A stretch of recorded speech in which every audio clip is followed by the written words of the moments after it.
So this is the broadcast tool here, ladies and gentlemen, as you can see in all its glory. You can see the notation. You can also see the engine evaluation next to each move, and also how long they spend. What I like is you can make your own moves on the board. You can check the alternatives to what the players did. And even for the moves you make, you get the computer evaluation here. Fantastic. I think you get it quicker and better as a premium member, such as yours truly. What I also like, there is a chat function. You can exchange things with people from all over the world. If you want to see something else, let's say you're watching a tournament and you want to see all the games at once, no problem displaying. I have no idea how many games there are, like 128 games at the same time. Can do even more. This is a team competition. You click on multi-board. That's beautiful. You can see all the 8 games going on at once. You can see the games and standings, which What we got? I'll click around. Games and standings here. Yeah.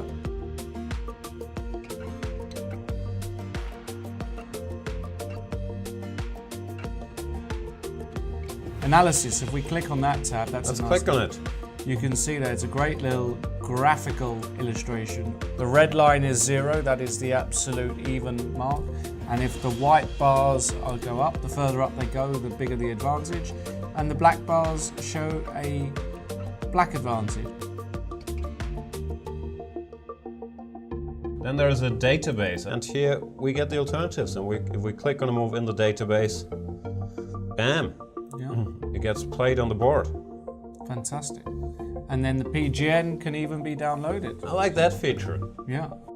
Whatever tournament or game you're following, you click it and you open it in the program of your choice. Yeah, and one of the great things I like to see as well is when we get a video from the playing hall. I like to see them in their seats, nervous, you feel the tension, you feel like you're there, don't you? Chess is really becoming a spectator's internet sport. Great that we can see that. I also love to see the fact that we can get in some of our friends to join us during the broadcast. And it's all interactive, that's what we love. And a lot of overview functions there. A lot of great functions there, ladies and gentlemen. Make sure you take advantage of all of them.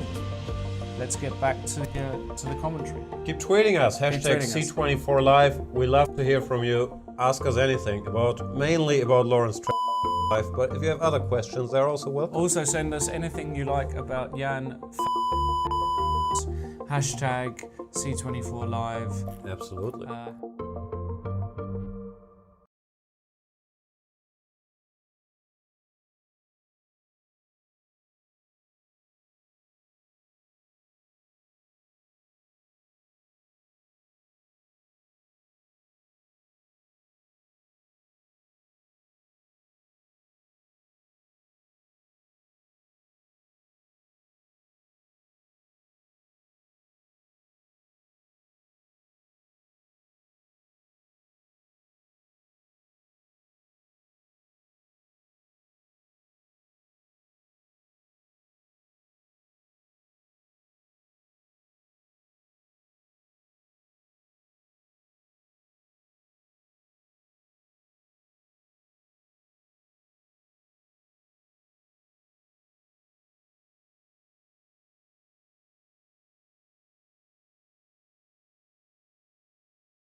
All right, so welcome everybody. We're here for, I guess, a one-on-one session where Jennifer, you here, and I will be analyzing some chess. And I don't really want to call it a lesson. I think she's a bit too good for me to sort of consider like pupil student or whatever, or pupil trainer. But we're going to analyze one of Jennifer's games, which should be fun. But I've been told that for this one, it's just one-on-one work, and we're going to be ignoring the chat. So you guys can feel free to chat with each other, guess the moves as you need, but I'm not going to be reading that, and we're just going to be looking here. So Jennifer, welcome, and I guess we're going to go over an interesting game you played with Pierre-Louis Basso.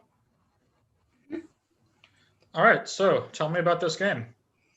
This game, also, what happened in this game was I think I didn't start off pretty well, and then he just outplayed me kind of. And then at some point it started getting a little more complicated, and I was kind of like attacking his king, and I think I got a good attack going, but I had no time left because there was no second time control, and he had a lot more time than me, so I was just kind of dead from then. And for those who are not aware, this was actually a classical game, which is not something most people get to do nowadays, and something I'm a little bit jelly about, but that's good stuff. So it starts off with c4, g6. And so with g6, this is e4 supposed to be a good move here, or am I imagining that? E4. Well, I mean, it makes sense, yeah, because, well, I'd say, does it kind of transpose, though? Because if he goes for the e6 thing, I can also do knight c3, e4 anyways.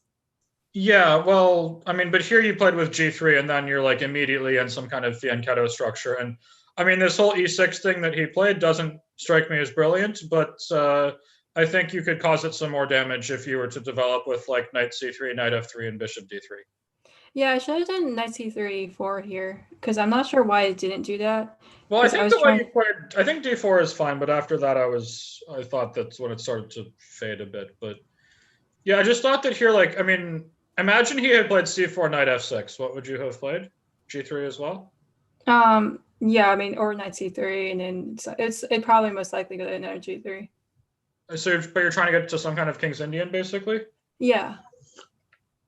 Yeah, because I always thought, like, after g6, this was the move order that people who wanted to play the Grunfeld would play, because I thought c4, knight f6, knight c3, it's sort of hard to play a Grunfeld, but here, if knight c3, I think the point is you play c5, and then you're playing asymmetrical English where white is not in time to play knight f3, bishop g7, d4, take, and after knight c6, white is not in time to set up e4, bishop e3, and get a good Maroczy bind because he has spent a move on knight c3. But I don't want to harp too much about the opening, but the first really notable moment came here after d5. So tell me about this decision to take on d5. Well, it's mainly just because like my own opening kind of knowledge. Like I've played a game like this before where I took on d5.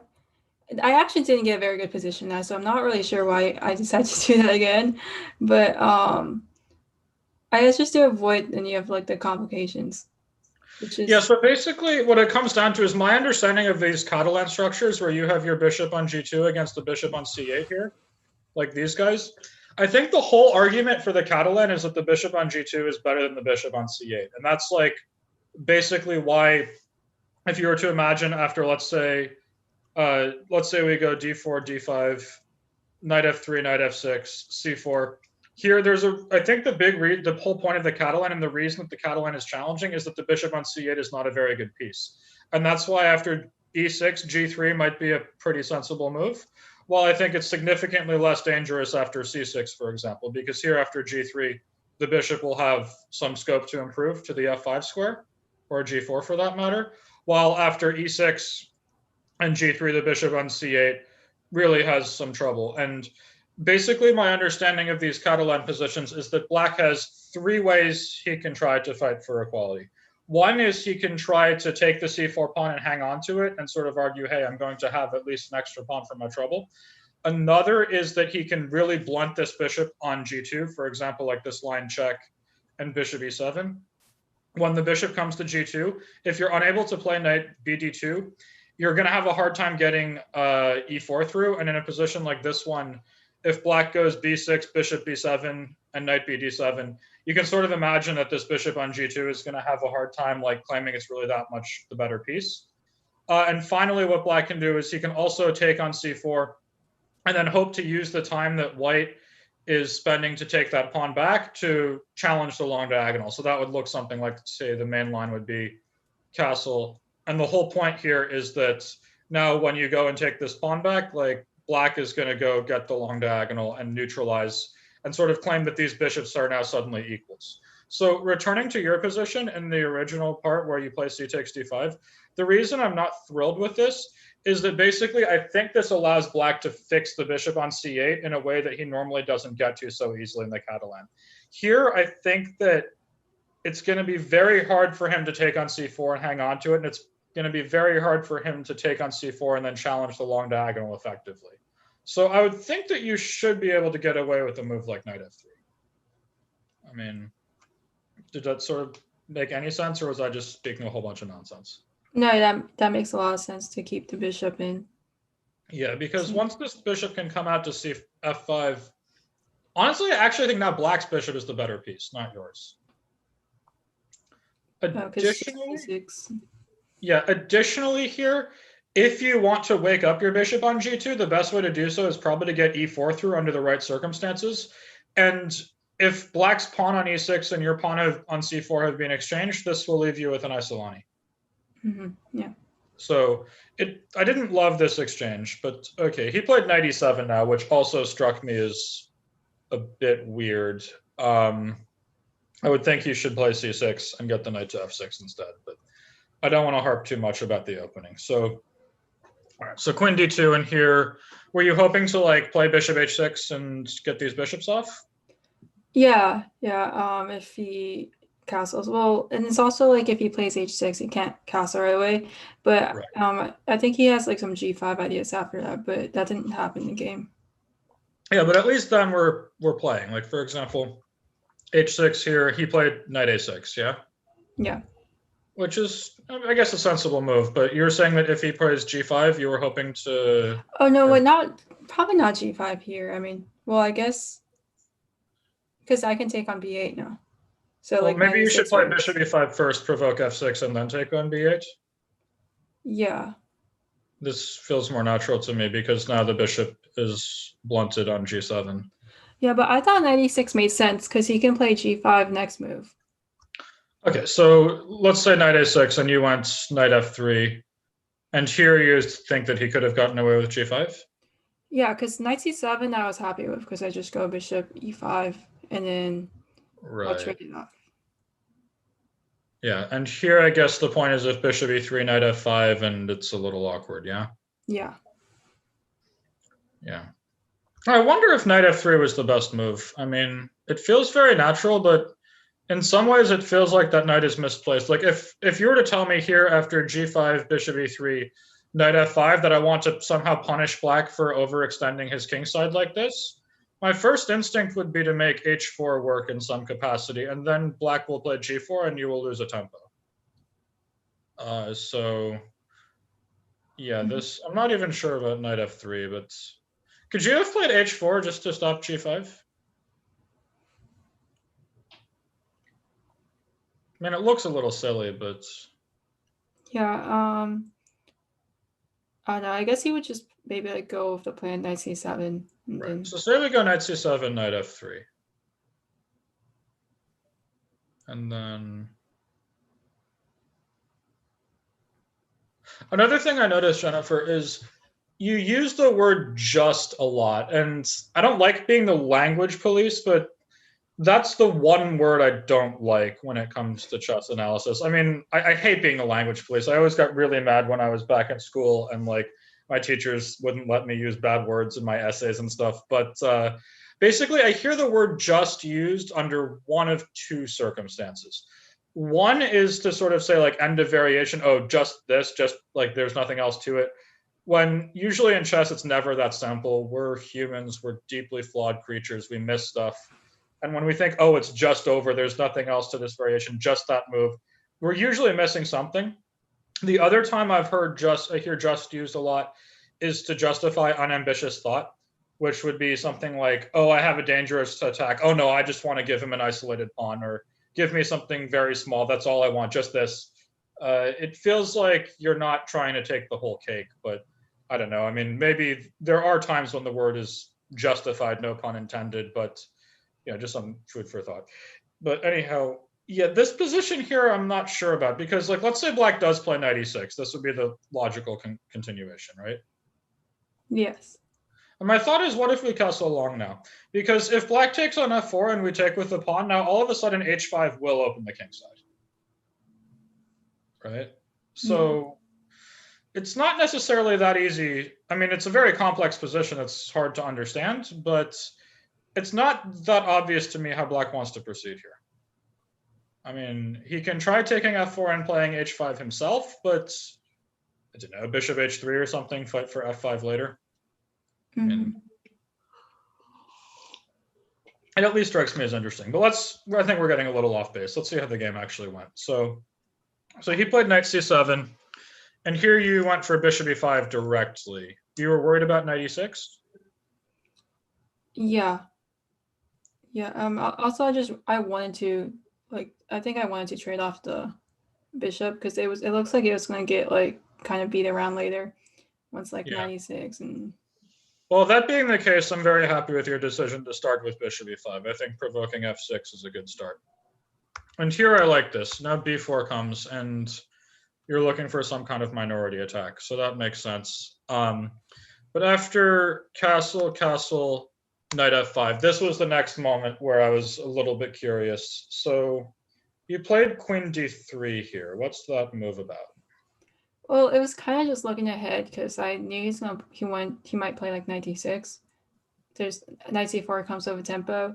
So maybe this was just thinking way too ahead, because I didn't really have to do it right now, but I also wanted to go for some, I don't know, e4 or something.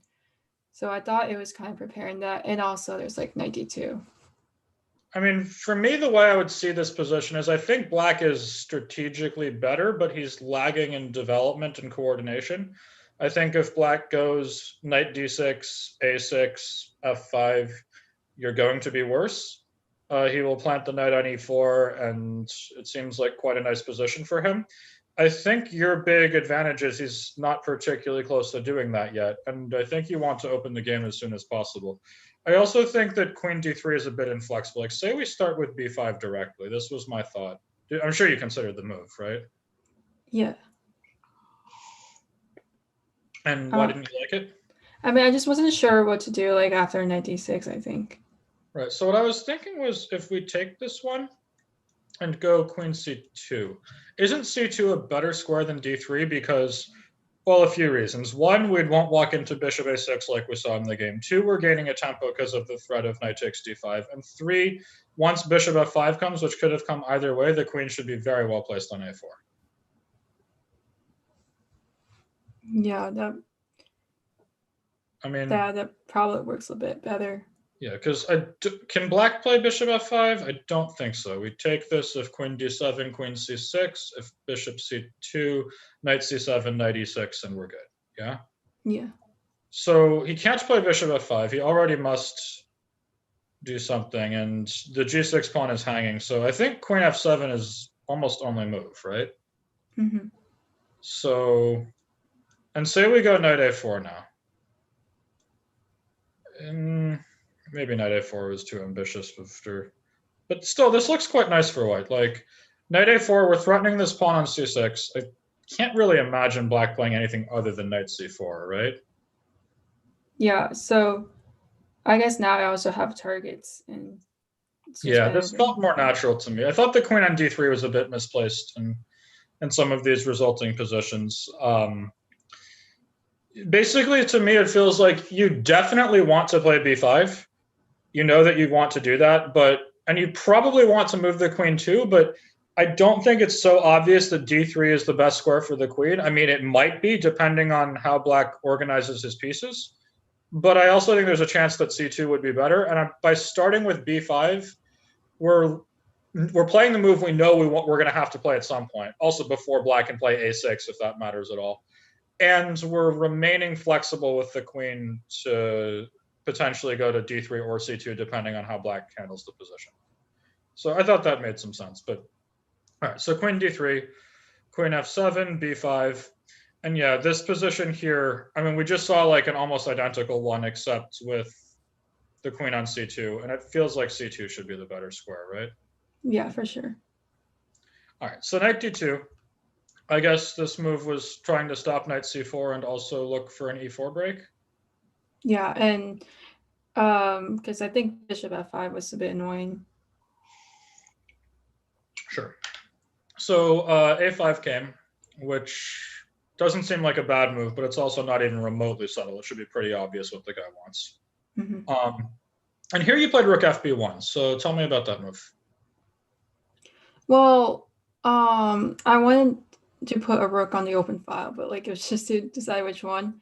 And I think I ended up concluding that I wanted to put the f rook. So when bishop a6 comes, I mean, I can move the e pawn.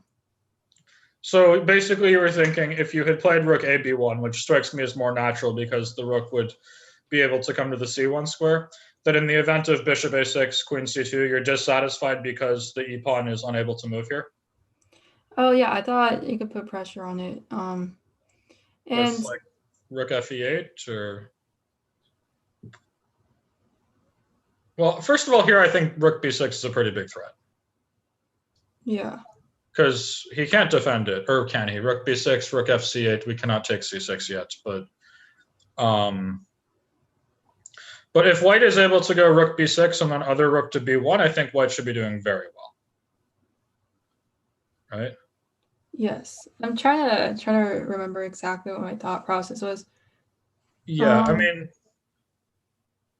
I don't need to tell you, oh, the rook on a1 is passive. I don't want to insult your intelligence. Obviously, you know that, and you would have, and you chose to play rook fb1 anyway because of these e4 themes or because the pawn on e2 could be weak. But the question is, well, I don't know if I was thinking something like knight f5 or knight b5.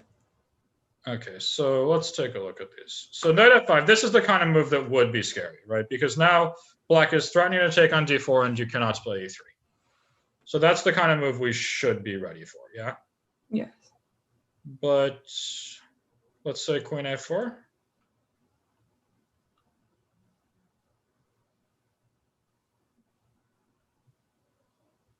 I don't know. Rook b6 is really going to hurt next move.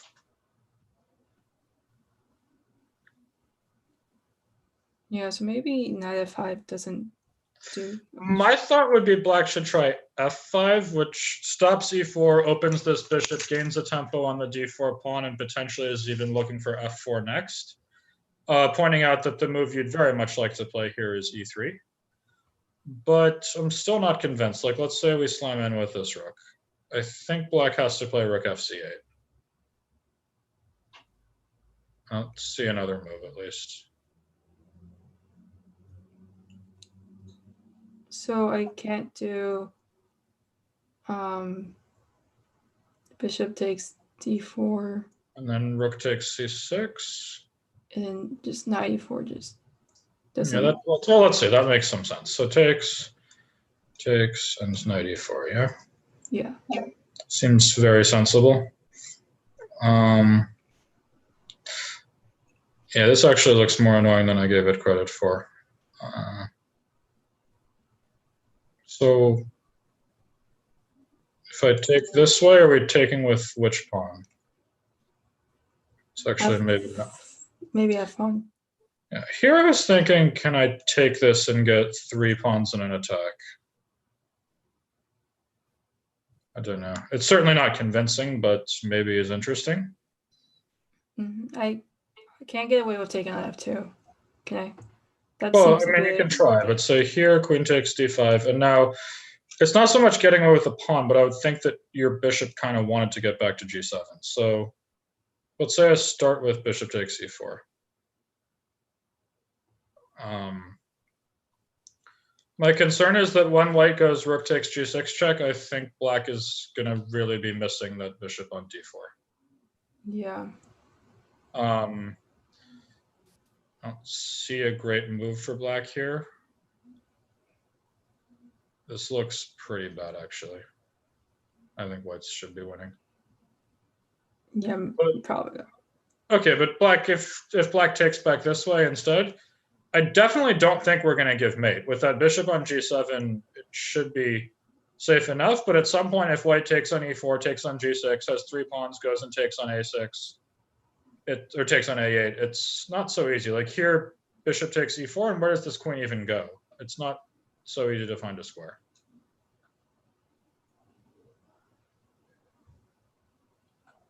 Yeah, I think this is going to be good for white. Like, you have to play queen f7, right? Because, or, hang on. What do you think? Yeah, I mean, I don't. Yeah, there's not many squares. Yeah, because, like, my thought was if queen d7, can we even take on a6 here? I think we can. We take a6, check, and now you must play rook e6, and after bishop d5, this rook is hit, and if rook e8, I have queen takes d4, but then king h7. Mhm. It's probably still very good for white after e3, but maybe not totally over. But even rook takes g6 check first. Oh yeah, this is the way. Rook takes g6 first, bishop g7, and now can we take on a6 and queen c4, and then bishop d5 comes, and or we could even start with like rook d1 and like let black figure out how to handle that. This feels like it should fall apart for black. Yeah, the initiative is pretty strong. Yeah, like maybe queen a7 though. It's still not over, but it looks pretty bad. For example, if we take on a8, I don't believe black can take on f2 because after rook a8, there will be rook a6 and queen c4. So you will have to take back on a8, but this is just so many pieces. Like, you have to take with a rook, because if queen, there is rook d7, and that's pacifying this rook really badly. And let's say queen c6 with moves like rook d7 coming next, it seems like this should be the end. So I guess that being the case, black probably should take with the d pawn on e4, because this way we cannot provoke the queen to d5. And no, I would be a bit concerned for black safety after rook d1. These rooks look pretty scary, but it's at the same time your bishop on g2 is really bad. Yeah. I don't know. It's food for thought, but okay. But I guess it makes sense. This move f5 is clearly complicating the game a bit, and as such, I could easily imagine why you'd bring the other rook over so that you're unpinning the e pawn, as then e3 can come and you don't have to deal with all that. But if we're going to move the rook on f1, shouldn't we play it to c1 so that the other rook can come to b1? Yeah, but I think I thought here that the c file will be blocked because bishop a6, and you can just put a piece on c4. So say bishop a6, queen c2, and now knight c4, you mean? Yeah, knight c4 now. Yeah, so I guess the way I would explain that, or the way I would think about it, is imagine we go rook a b1, bishop, or rook, let's say we play your move rook f b1, bishop a6, queen c2, knight c4, and we get a similar position like this one, right? Mm-hmm. Would you want to make the illegal move rook a1 to c1 here? Well, because my plan was not to put something on c1 at all, and think just to double double the rook. Yeah, that makes sense. All right, fair enough. No, I mean, I don't know. It looked a little weird to me, but in any case, it changed a bit when Pierluigi went for bishop f5 directly and changed the nature of the game like this. This felt. Yeah, go ahead. Oh yeah, I think I underestimated this a bit because it got very annoying very quickly. Yeah, it feels very weird to me because this bishop on g7 is so out of play, but I guess to some extent, a position like this one, I guess he's sort of taking advantage of this rook now being on b1 instead of c1. Here you might think that c1 is the better square, right? Yeah. But also, I'm curious, did you have to take with this knight? Because my feeling is if we take this way, that rook c1 becomes more feasible. So I guess. Would it kind of? I mean, if he takes and plays Rook D1, Rook D8, So it takes with the bishop or the knight. or if he plays Rook A D8, like the game. Yeah. So this would be similar to the game, and the question is, was your knight on C3 better than the knight on D2? I mean, there's options here. You can play moves like Rook B6, pointing out that Knight C4 is not a thing, for example. Let's see, anything else? If Rook C1, well, Knight B5. I guess the one annoying thing is Knight B5 is coming now, right? Yeah, and I thought yeah, that's pretty annoying. C5 was a threat, or would not C5 here. Right. Yeah, Knight B5 is actually really annoying. I'm starting to come around to your point of view on that one. All right, so Knight D4, Rook A D8, and here you went for Rook E1, and at this point you decided to take with the Knight on E4. Yeah, so basically here, this whole Rook F1 to B1 to E1, I mean, maybe it's that it's certainly justifiable. Like, I mean, you could say, look, the Rook would have been better on B1, like Rook FB1 might have been better against Bishop A6. We've provoked him into playing Bishop F5, which might not be the best square for the bishop. And now the Rook comes back, but still you sort of feel like something's missing there, right? Yeah.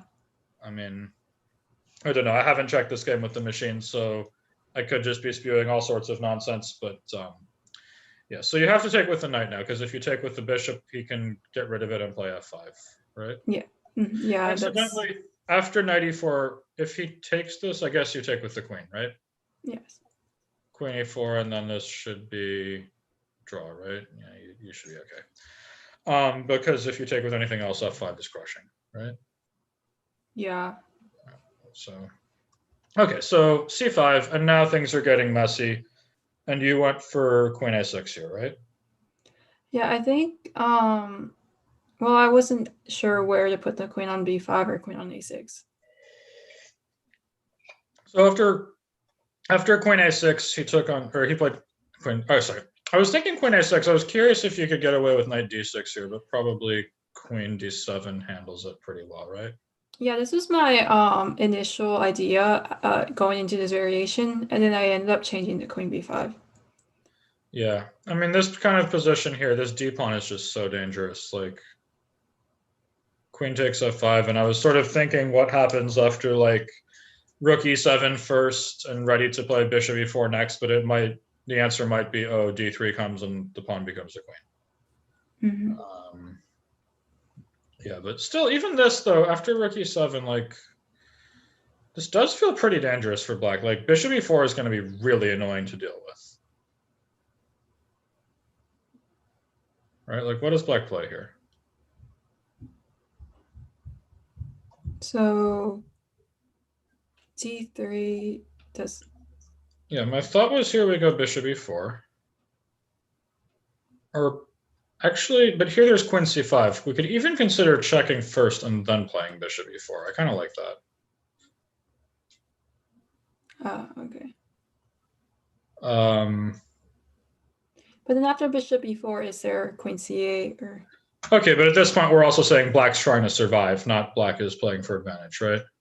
Yeah, yeah. And so say we go something like King H8, Bishop E4, Queen C8. I mean, well, now a worst case scenario, just take the D3 pawn.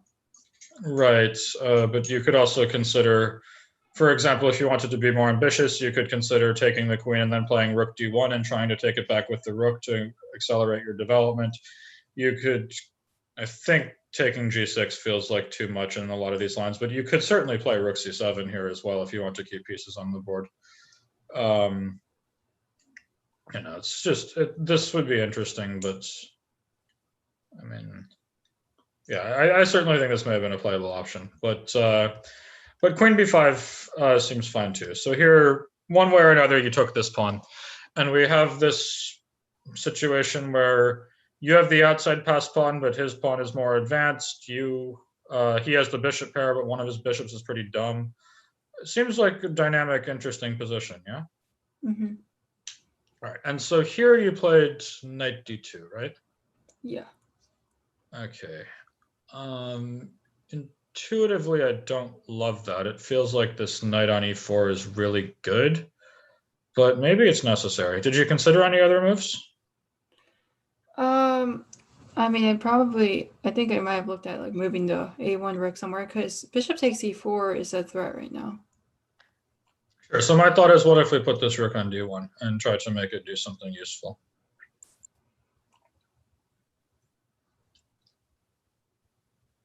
And yeah, I guess there's no, because I just get worried about like maybe the rooks move around somewhere like rook a8 and then Well, there's knight f6, so that's not okay, not a yet. concern just yet. But oh, I think it is rook d7. Rook d7 here? Yeah. With the potential pawn of rook a7 next? Yeah, and then or just doubling up. All right, let's see if we can cause any trouble to this. Yeah, that is an annoying move, isn't it? So suppose we go rook d2 and try to blockade this pawn with the rook, which will make it easier to scoop up later. In the event of rook d8, now I think we're ready for knight c5 because I'm no longer scared of rook a7. Right? So I guess you could play rook a7 here, but queen b5, and I think white's in good shape because if rook a2, I will be able to take on f6, take on a2, and bishop d5. Yeah. Maybe this isn't so bad though. Let's say rook a2. Hang on. So if knight g5, I think knight d6. No, what am I? Yeah, knight d6 should be the move here, right? If knight f6, king h8, and black should be fine. But knight d6, and I think that's the end. Right? Yeah. Okay. Rook is fine. Rook a7 doesn't work. But what's black's next move? It's actually hard to see. I really like that we have a more active blockade against the d-pawns where we're not just blockading it, but also attacking it. And we can easily consider playing a4, knight c5 in the coming moves. And no, this doesn't seem easy for black. I don't know if the bishop on g7 can ever come out of like h5. So like h5 here, for example? Yeah, but this might be a bit slow. It is, and like for example, say I'm also just not scared of it. What if I play f4? Like say I go a4 here. After f4, so I guess h4 isn't really an issue. Well, I mean, I wouldn't say I don't care at all, but I think there's bigger things going on. Like say bishop h6, f4, h4. I mean, what's going to happen to us here? hg3, h3, like say I go queen b5, and now I'm threatening to take this pawn on d3. Yeah, it's very slow. And the a pawn is coming, and d3 is hanging, and I mean, it feels like if black wants to get this bishop into the game, the way he should be doing it is to play f5, but that's not easy to pull off. This bishop on f5 is in the way and doesn't have a particularly stable square available to it. Then can you try to play something like rook c8 to prepare bishop e4 then f5? With the tactical point that you're going to have bishop c3 at some point? Yes. Sure, but let's say I go queen a6, hitting this rook with the gain of tempo and threatening knight d6 and threatening rook d3. So now like rook c2 ideas just don't. Yeah, that's not very well. Now there's rook c2. Okay, so we have a few options.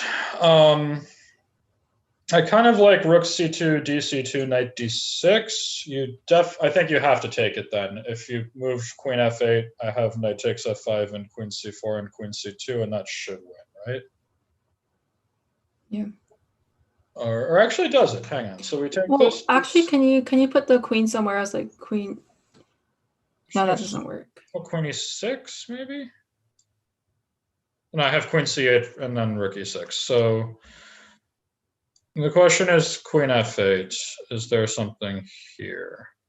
Because if knight f5, there's rook d1, so it's not that easy actually. Question is, can we do something better here? Maybe there's nothing. I may have lost the game for us, but yeah, this is. I mean, you can go bishop d5 check, I guess, but with the point that after king h7 we can take this, and if gf5 there is bishop b3, and we should be able to, or maybe queen e6 instead. And I think that, yeah. So if gf5 queen e6, I think we're good, right? This should be fine. But after rook takes d5, I mean, it feels like white's trying to lose this position now. Yeah. Knight e3, if rook c5, rook c1. Maybe we're just skipping the pawn up though. I don't know. Rook c1, queen e2 comes. I think we're actually getting this pawn. Yeah. It's messy stuff, but let's go back to the way the game went because we don't want to get too far off topic. And I gather there was some interesting stuff that happened later, right? Yes. All right. So, yeah, so you went for knight d2, which is certainly understandable. King h7, and then get this pawn moving. And yeah, here, so this move bishop g4, he wants to get f5, and then his bishop has the e2 square. That's pretty annoying, right? Yeah, but I don't know what I can do against it. Right. Well, more my point was that if we had, I hate to nag on about this, but my point was if we could put the rook on d2 instead, then bishop g4 will always have h3, bishop e2, and knight c3. Yeah. So rook a b1 seems, this all seems very natural. Rook b1, and here it looks like you're just trying to go mate him and say the knight is going to hold it on d2. Is that right? Yeah, because I feel like now I have a bit of counterplay, so it's Yeah, the d3 pawn isn't really that much of an issue anymore. Right, and so he cannot play rook b8 here because rook d8 because of queen d8, right? Yeah. So he has to let you get the 7th rank. And here, could you have taken the 7th rank like so, or no? There's rook c1, yeah? Yeah, I think I'm just losing there. Doesn't work. All right, so h3. Okay, h3. Why not h4? Oh, I was thinking h4, but I thought I think that was a mistake, yeah, because h4 would have come in handy. Yeah, but I mean, I didn't want bishop g4 though to come back at some point. yeah, I don't think you should be too worried about bishop g4 though. I mean, this bishop on e2 is pretty annoying. I mean, he did take the effort to play bishop f5 to g4 to e2. I mean, are you going to say what, he's going to go bishop back to g4 now? I mean, yeah, because h4 just feels like it introduces more themes to the position. You could at any moment h5 can come and create a massive problem for black. Like, it's not too hard to imagine white playing a move like bishop e4 next, and then h5 can just hang over black's head immediately. Additionally, at some point you could imagine these bishops get exchanged if you can no longer tolerate it and end up playing bishop f3 or bishop f1 or something. I think h4 is a much more harmonious move. Plus the simple idea, put pawns on the opposite color of our bishop. I mean, feels like it's maybe worth something here, right? Yeah. I mean, can black play h5 or something, or that's just say h5 from black? Yeah, it's a sensible move, but and then now like maybe. Well, what if we now can we invade the 7th rank because we're no longer scared of rook c1?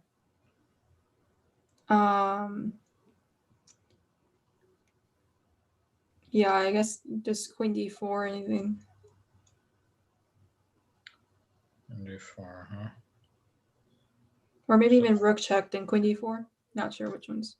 Okay, so well then we have knight b3. So I think, well, I don't know. I mean, here queen d4, knight b3. There is queen c3, but queen a7 and look's gone. But queen f2, knight c1, bishop f3. That's not going to work, I think. So take, and then bishop f3 would be in theory scary, but can we not get away with this one now? Check, and can the queen get back though? Well, there's at least perpetual, right? Yeah, but it also might be at most perpetual. Hang on.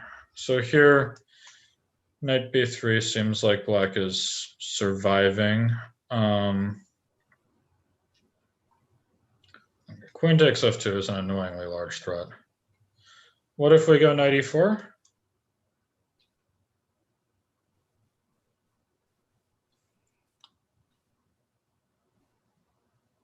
So now,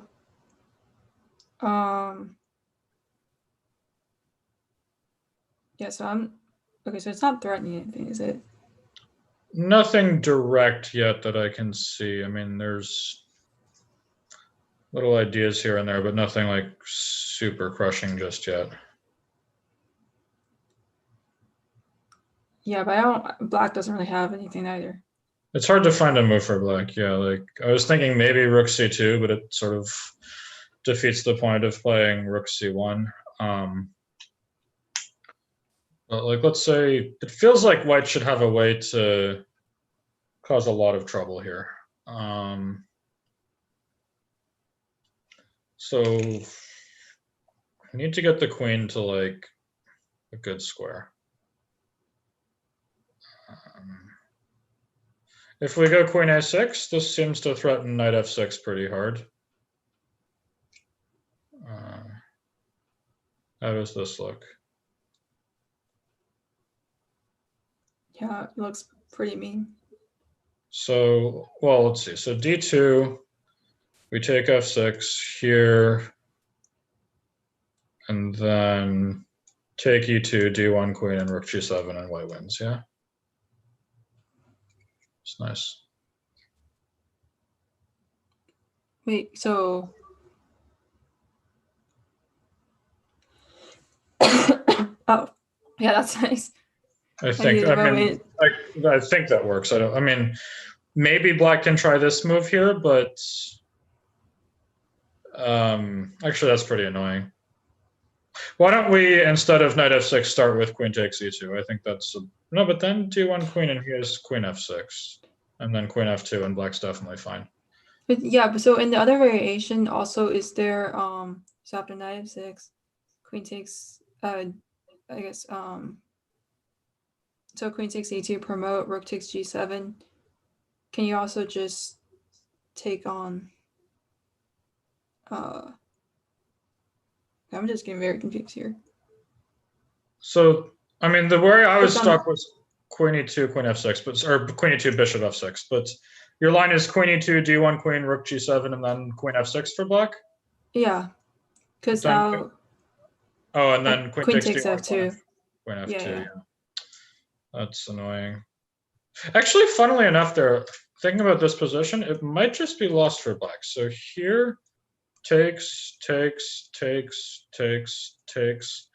How are we stopping this a pawn? We put the rook on a8, shove the pawn to a7, check wherever. I don't even care if the rook is lost, and a8.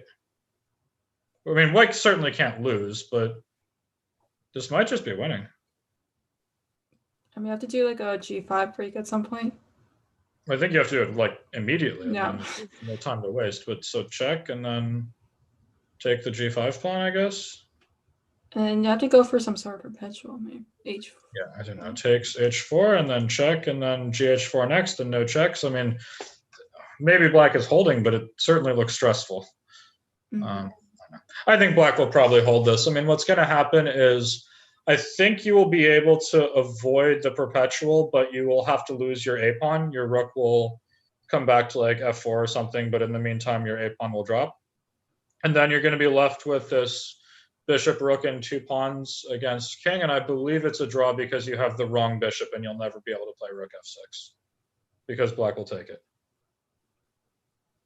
Right? Well, I'm pretty sure that 2 pawns and the right colored bishop is winning, but with the wrong colored bishop, it's a draw, if I'm not wrong. I'll take your word for it. I don't know. There was some Leko Ivanchik game, I'm pretty sure, but I could be wrong. I don't know. This is a very interesting line, though. So queen a6. Let's just wonder if there's anything more fun here that we can try. Yeah, I'm not sure there is. Seems like this might be the best we can get. But also after knight f6, even in this, if this goofy line is good for white somehow, just this move, and it's not easy to get through. Like, we might just be lost here. I mean, this d-pawn is really good.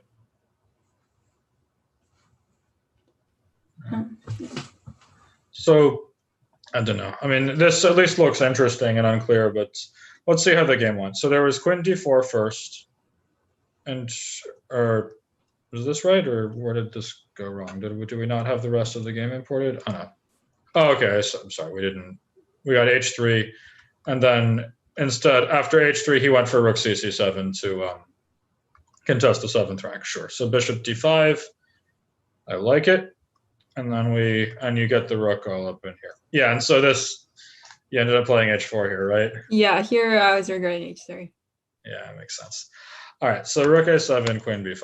Now, how much time did you have here? And there was no second time control, right? No, there's no second time control, so I did not have much time. I think he had a lot more time, like 20 to 30 more minutes than me. So I was just playing like basically on increment.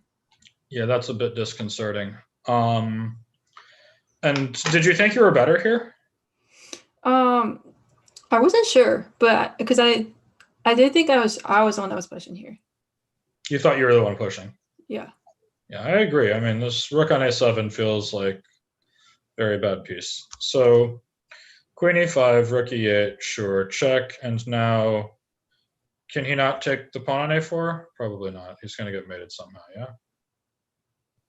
Yeah. Like, if he goes queen a4, you have queen b8, I guess, threatening rook h8? Or does it threaten rook h8? He will have rook h7 at the end. Yeah, I don't know. Do I have something more direct? I think. Sure.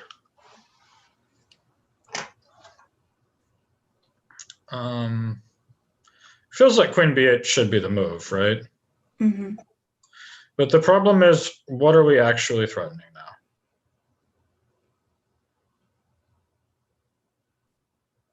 Well, but I mean, I'm gonna, if he doesn't do something direct, then I'm gonna bring my pieces in like 94 or something, it seems. Right. So let's say black goes queen d4. Wait, but I'm threatening bishop g8 and rook e4.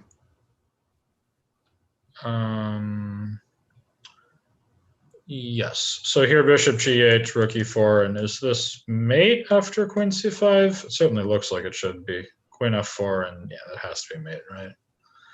Yeah, it's mate. I mean,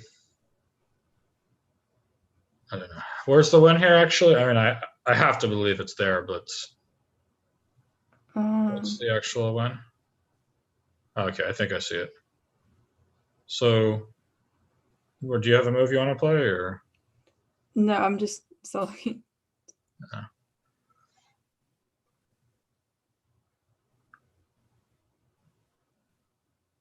But instead of rook e4, knight e4 seems pretty. Yeah. Well, my thought here was we could start with rook c4, and this queen is running out of squares. Oh, yeah, because it has to protect her. Right, but you can try queen a5, I guess. My thought was if queen e7 now, I can give this check, and when you cannot take with the queen, we're good to go. Rook c6 comes, and that's that. But after queen a5, then maybe now we can go knight e4, or even knight b3. Yeah, Kind of like knight b3. I think that's the end of the game. This queen has nowhere to go. Yeah. Oh, queen a6. Check and queen f5. That'll do it. So, or queen e4 is probably, yeah, queen e4 is even better. This way we will have rook c6 as well. Yeah, that's going to be the end. All right, so that was good attack. So understandably, he didn't want any part of that. And now all the pieces are coming in. And here, this has to be winning.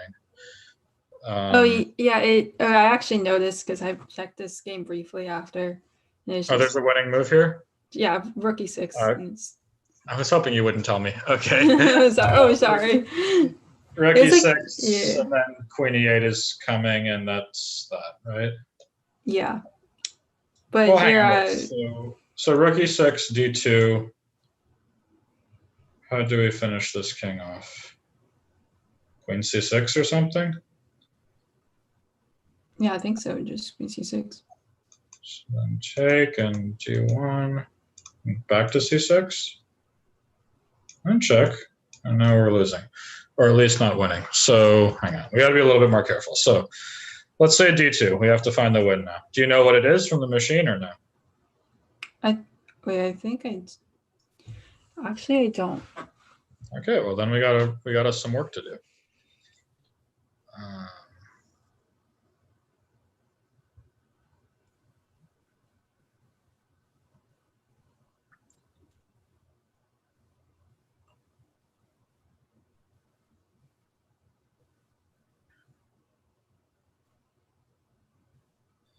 Let's find the win here. That'd be a good way to finish this day off.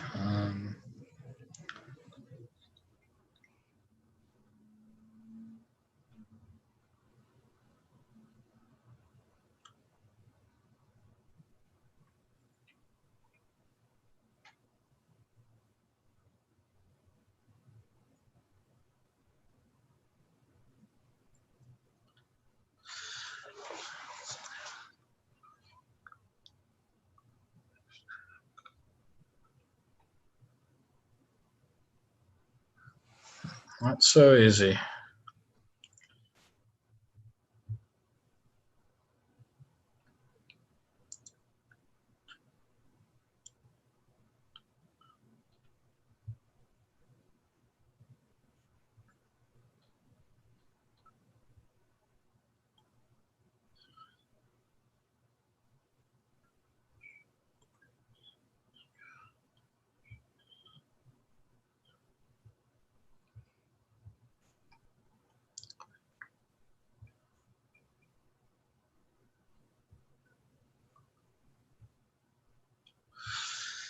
Oh man, have you got it yet? Oh, wait, I think I got it. Okay, let's hear it. So it's the same lines before, where it's queen c6, queen e5, queen e5, queen. Can you just do queen f5? Queen where? Queen takes f5. And then that does look like it does it, yeah? Yeah, that's very nice. Yeah, I was looking for goofy stuff, but I couldn't make it work. Like, I was trying to make this one work, but I don't think it does. Check and queen f6, queen e8, king h6 is fine. And I was also considering this one and then rook g6 here as well, but I couldn't make this work either. Check and I think black is surviving here as well.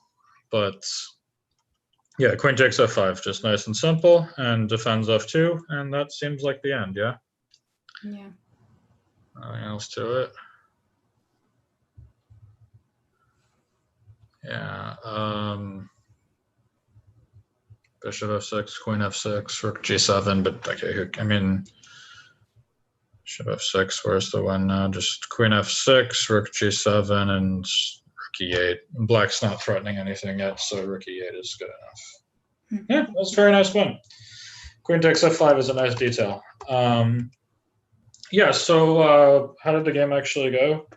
Instead of rook e6? Whoa. Oh, I went bishop b7. I mean, I just thought I'd try knight f7 or something, but That's it. I mean, I was playing on 30 seconds, so. Okay, yeah, that's hard to believe in this move. So bishop f6, and now all of a sudden his king looks much safer. I have one move to hold here. Don't tell me. Let me see if I can find it. Yeah, I won't spoil it. All right. But given that I have 2 minutes left, I'm probably not going to find it either.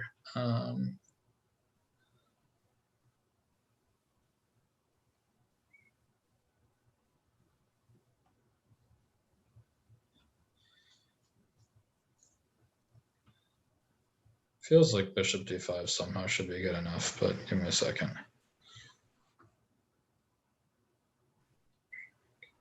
7, and then...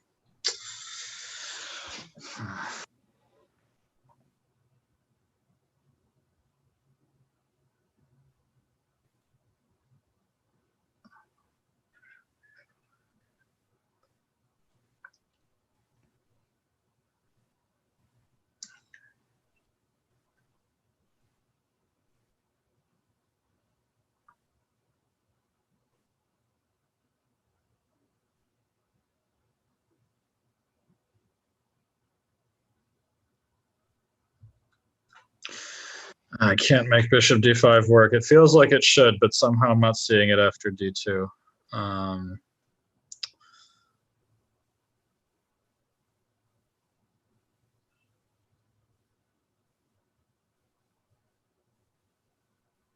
Let's see, anything else I can try?